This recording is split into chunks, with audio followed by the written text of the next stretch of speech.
Hello everyone, সবাইকে কেমন আছেন? আমি আলহামদুলিল্লাহ ভালো আছি। আপনাদের হাইপার আবার অনেকদিন পরে আসলাম।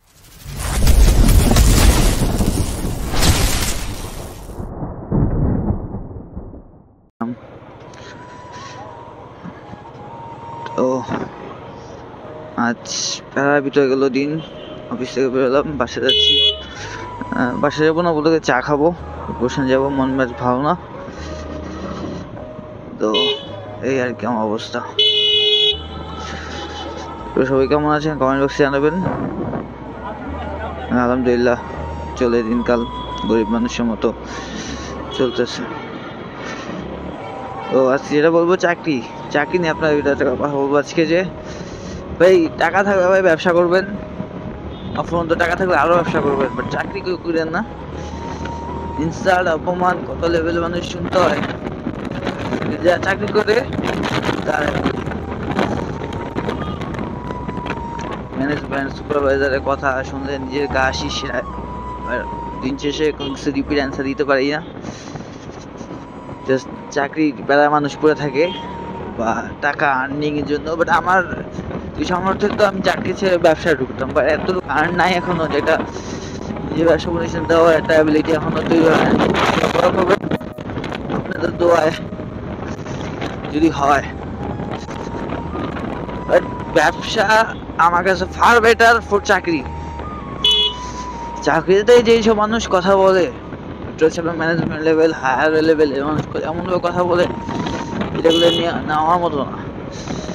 আজকে আমি অনেক সুন্দর সুন্দর কথা শুনছি ম্যানেজমেন্ট লেভেলে থেকে, তাই মনে রাখতে পারবো না। তাই আপনার সাথে শেয়ার করার জন্য আমার এটা সেট আপ করি। মোবাইল আউট কপারকে টানতেছি।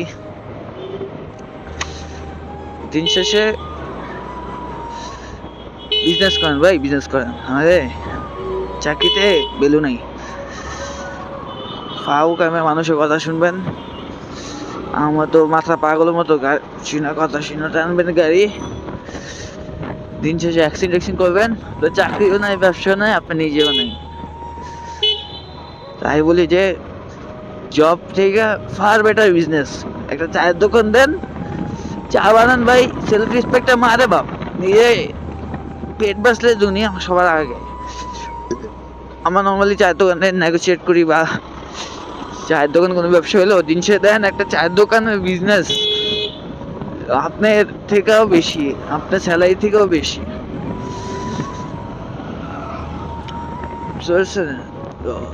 আমি চিন্তা ভাবনা করছি বিজনেস দিতে চায়ের দোকানে দিব একটা, কমের ভিতর চা, cigarette, biscuit, that's it, enough.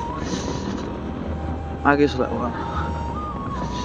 Just আমার গাড়ি আমি নিয়ে চলতে পারলে, আমার গাড়িতে তেল ভরার টাকা থাকতে পারলেই লাভ হইলে এনাফ ফর দ্যাট।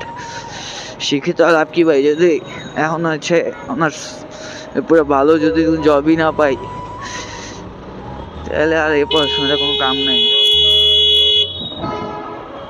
সিরিয়াসলি, এটা হলো বাস্তবতা। মন মেজাজ পুরাই হাইপার।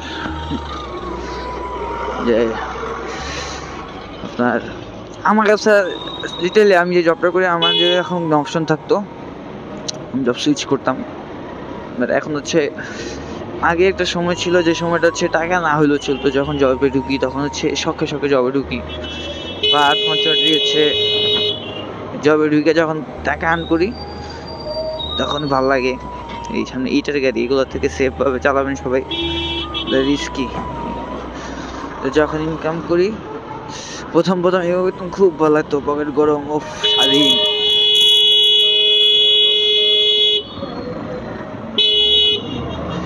দিন শেষে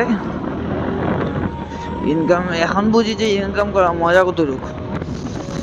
যখন যে লেভেলে কথা মানুষের কাছে শুনতে হয়, যা অবভিয়াসলি আমি বাসা কাগজতে শুনি। ম্যানেজমেন্ট বুঝলি টাকা দিয়ে কাজ করে, গালি দিবে এটাই স্বাভাবিক, মুখ খারাপ করবে এটাই স্বাভাবিক, বকাঝকা করবে এটাই স্বাভাবিক। সব ম্যানেজমেন্ট অবশ্য এক না। আমার লাইফে একটা ভালো ম্যানেজমেন্ট আমি পাইছিলাম। আমার তার ভাইয়ের মতো ভাবতো, তার ভাই বানায় ফেলেছিল। আমার বড় একজন আপু ছিল, সে আমার খুব ভালোবাসতো। বাট সে যাওয়ার যে ম্যানেজমেন্ট আসে, সে হচ্ছে আমাদের সাথে সেলস এক্সিকিউটিভ ছিল। আনফর্চুনেটলি সে প্রমোশন পায়, আমরা তার জুনিয়র স্টাফ ছিলাম দেখে সে প্রমোশন গেছে আমাদের সুপারভাইজার হয়। আরে তারপর থেকে হচ্ছে তার সিনিয়রিটি। যেটা দিন শেষে এটাই বলার কথা, গুলশান এসে পড়ছে ভাই ইনকাম করেন, হচ্ছে business, not only job. Job বেশি ধরেন না, লস পুঁজিতে যাবেন।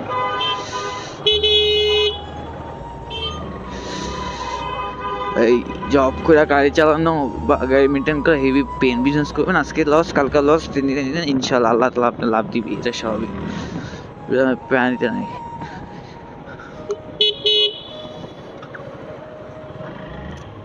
আজ এ পর্যন্তই, মন বাস খাওয়া দেখা হুট করে ব্লগটা বানানো হয়, বাট আজকে কোনো প্ল্যানিং ছিল না ভিডিও বানাবো। থাকুন সবাই, খোদা হাফেজ।